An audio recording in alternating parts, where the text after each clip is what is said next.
বাদামি কালার করে ভেজে নেবো সোনার মতো। হলুদের গুঁড়া দিয়ে দিচ্ছি, মরিচের গুঁড়া দিয়ে দিচ্ছি, স্বাদ মতো লবণ দিয়ে দিচ্ছি, সুন্দর মতো নেড়ে নিচ্ছি।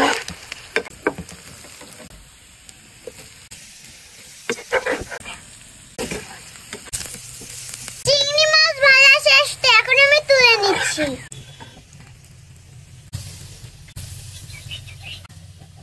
দেখুন বন্ধুরা, কি সুন্দর লাগছে না দেখতে।